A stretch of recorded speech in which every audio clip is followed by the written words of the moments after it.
একটা দুঃসংবাদ আছে। যারা আমাকে ভেঙে চুরে টুকরো কাঁচের মতো ছড়িয়ে দিতে চেয়েছিল তাদের জন্য। দুঃসংবাদটি তাদের জন্য যারা ভেবেছিলে আমি হোঁচট খেয়ে পড়ে গেলে আর কখনো উঠে দাঁড়াতে পারবো না, মুখ থুবড়ে পড়ে থাকবো গা ঘিনঘিনে কাদায়। আমাকে ছিঁড়ে কাগজের মতো কুচি কুচি করে হাওয়ায় ভাসিয়ে দিলে আমি হারিয়ে যাব দিক শূন্যপুরে।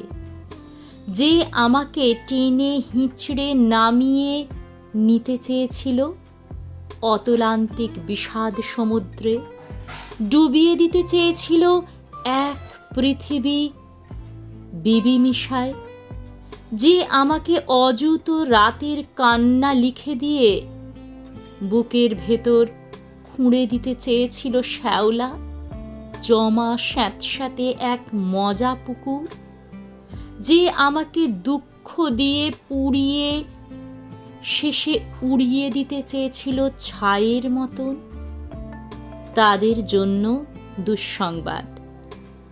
আমি এখন পাখির মতন, আমায় ছিঁড়ে কুচি কুচি ভাসিয়ে দিলে এখন আমি ডানা মেলে আকাশ জুড়ে উড়তে জানি। কাটা যায় না, ভাঙা যায় না।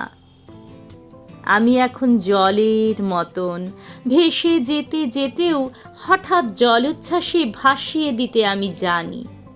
আমিও জানি ছড়িয়ে থাকা টুকরো কাঁচের শরীর থেকে দুফলা এক ছুরি হতে। এই যে মানুষ দুঃখ দিতে দক্ষ ভীষণ, সেও জানুক আমি এখন হাসতে জানি। শ্যাওলা জমা পুকুর জুড়ে আমিও এখন রোদের মতো ভাসতে জানি। প্রস্থানের গল্প লিখেও ইচ্ছে হলেই আবার ফিরে আসতে জানি।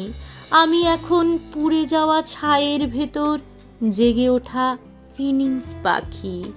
আমি এখন মৃত্যু মেরে বাঁচতে জানি।